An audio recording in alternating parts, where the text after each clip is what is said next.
Hi hello வணக்கம். This is Jenny join with me always the God's love story. So இதில் நம்ம தொண்டரடி ஆழ்வாரை பற்றி பார்த்தோம். இந்த தொண்டரடி ஆழ்வார் அப்படிங்கிறது 4000 திவ்ய பிரபந்தத்தில் அவருடைய பாசுரங்களை பங்களிப்பாக கொடுத்துருக்கிறார்.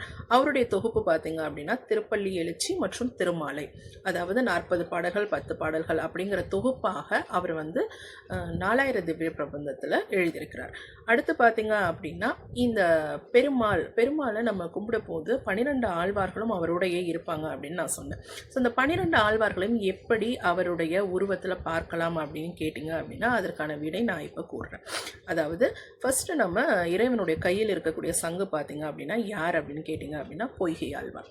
அடுத்து பார்த்தீங்க அப்படின்னா பூதத்தாழ்வார், அதாவது இறைவனுடைய கையில் இருக்கக்கூடிய தண்டாயுதம், அது பூதத்தாழ்வார். பேய் ஆழ்வார் அப்படின்னு பார்த்தீங்க அப்படின்னா அவர் கையில் இருக்கக்கூடிய வாள், ஸோ அந்த வாள் உருவமாக காட்சியளிப்பவர் பேயாழ்வார். சங்க உருவமாக காட்சியளிப்பவர் பொய்கை ஆழ்வார். அண்ட் தண்டாயுத உருவமாக காட்சியளிப்பவர் யார் அப்படின்னு கேட்டிங்க அப்படின்னா பூதத்தாழ்வார். ஸோ இப்போ அப்படியே அடுத்ததுக்கு நம்ம வரோம். இறைவனுடைய சந்நிதியில் எப்போதுமே அவருக்கு ஒரு இசை கேட்டுக்கிட்டே இருக்கணும். ஸோ அந்த இசை தட்டுக்களை இசையாக வழங்கக்கூடிய அந்த விசேஷத்திற்கு அல்லது அதற்கு பெயர் என்ன கேட்டிங்க அப்படின்னா சுதர்ஷனா அப்படின்னு சொல்லுவாங்க. ஸோ இறைவனுடைய காதுகளில் எப்போதுமே ஒரு நாமம், அதாவது மெல்லியதாக ஓசை கொண்ட ஒரு ஒலித்து கொண்டே இருக்கணும் அப்படிங்கிறது தான் அவருடைய சன்னதியில் இருக்கக்கூடிய மிகப்பெரிய முக்கியமான விஷயம். இது நம்ம எல்லா பெருமாள் கோயிலையுமே கேட்டுட்ருப்போம். நம்ம போகும்போதும் எப்போ நம்ம அந்த கோயிலுக்குள்ளே நுழைஞ்சாலும் இந்த ஓசையானது நம்ம காதுகளில் விழுந்துக்கிட்டே இருக்கும். இதற்கு பெயர் சுதர்ஷனா. அடுத்து அப்படியே வரும் நம்மாழ்வார்.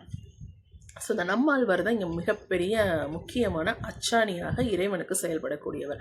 அவர் என்ன ஒர்க் பண்ணுறாரு அப்படின்னு கேட்டிங்க அப்படின்னா இறைவனுடைய தளபதியாக செயல்படுபவர் யார் அப்படின்னு கேட்டிங்க அப்படின்னா நம்மாழ்வார். ஓகே. ஸோ அடுத்து பார்த்தீங்க அப்படின்னா குலசேகர ஆழ்வார் பார்த்தீங்க அப்படின்னா இறைவனுடைய கழுத்தில் அணியக்கூடிய உயர்தர அணிகலனாக செயல்படக்கூடியவர். கழுத்தில் அணியக்கூடிய அணிகலனாக இருக்கக்கூடியவர் யார் அப்படின்னு கேட்டிங்க அப்படின்னா குலசேகர ஆழ்வார். அடுத்து தொண்டரடி ஆழ்வார் பார்த்தோம். தொண்டரடி ஆழ்வார் எப்படி இருப்பார் அப்படின்னா கழுத்தில் அணியக்கூடிய பூ மாலையாக இருக்கக்கூடியவர் தொண்டரடி ஆழ்வார். அணிகலனாக இருக்கக்கூடியவர் குலசேகர ஆழ்வார், பூ மாலையாக இருக்கக்கூடியவர் தொண்டரடி ஆழ்வார், தளபதியாக இருக்கக்கூடியவர் நம்மாழ்வார். அடுத்து பார்த்தீங்க அப்படின்னா இறைவனுடைய வாகனம் இங்கே என்ன சொல்லுவோம் அப்படின்னா கருடன் அப்படின்னா கழுகுன்னு அர்த்தம். ஸோ இந்த கருட சேவையை வழங்கக்கூடியவர் யார் அப்படின்னு கேட்டிங்க அப்படின்னா மதுரகவி ஆழ்வார். ஸோ இந்த மதுரகவி ஆழ்வார் இவனுடைய வாகனமாக கருட சேவையை வழங்கக்கூடியவர் மதுரகவி ஆழ்வார். அடுத்து பார்த்தீங்க அப்படின்னா ஆண்டாள் பூமாதேவி அப்படின்னு சொல்லுவாங்க, பூதேவி. ஸோ 2 பேர் ஒருவர் தான். இந்த இருவருமே இறைவனுடைய மனைவியாக, அதாவது இறைவனுடைய இதயத்தில் குடிக்கொண்டிருப்பவர்களாக இருக்கிறார்கள். இந்த பூதேவி ஆண்டாள் அப்படிங்கிற லக்ஷ்மி அப்படின்னு நம்ம சொல்லுவோம். அடுத்து பார்த்தீங்க அப்படின்னா திருப்பனாழ்வார் பார்த்தீங்க அப்படின்னா இறைவனுடைய இதயத்தில் இருக்கக்கூடிய ஒரு மங்களகரமான ஒரு ஒளி, அந்த மங்களம் அப்படிங்கிற அந்த ஒரு குறி இருக்கும் இறைவனுடைய இதயத்தில். அந்த மங்கள குறியை வெளிப்படுத்தக்கூடியவராக, மங்களம் வழங்கக்கூடியவராக இருக்கக்கூடியவர் யார் அப்படின்னு கேட்டிங்க அப்படின்னா திருப்பனாழ்வார். அடுத்து திருமலிசை ஆழ்வார், அவரை பற்றி சொல்லும் போதே நம்ம கேட்டுக்கலாம். இசை வடிவமாக இறைவனுடைய காதுகளில் என்றென்றும் இசையாக ஒழித்து கொண்டிருப்பவர் யார், எந்த ஆழ்வார் அப்படின்னு கேட்டிங்க அப்படின்னா திருமலிசை ஆழ்வார். இது எல்லா சன்னதிகளிலும், பெருமாளுடைய சன்னதிகள் ஸ்பெஷலி நம்ம சவுத் இந்தியா தென்னிந்திய பகுதிகளில் எல்லா பெருமாள் கோவில்களையும் நம்ம உள்ளுக்குள்ளரே போய் என்ட்ராகும் போதே வெளியில் வரும்போதும் சரி இறைவனுடைய நாமம், அந்த பாசுரங்கள் எப்போதுமே ஒழித்து கொண்டே இருக்கும்.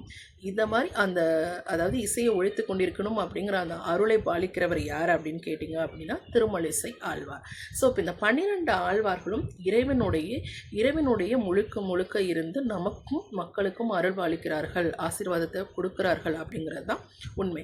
ஸோ இது வரைக்கும் நீங்கள் பெருமாள் கோவிலில் இதெல்லாம் கவனிக்கலை அப்படின்னா இனிமே போகும்போது இறைவனை கண்ணார மனதார பார்க்கும்போது இந்த 12 ஆழ்வார்களையும் தரிசித்த பெருமை அல்லது வணங்கிய பெருமை அப்படிங்கிறது நமக்கு கண்டிப்பாக கிடைக்கும்.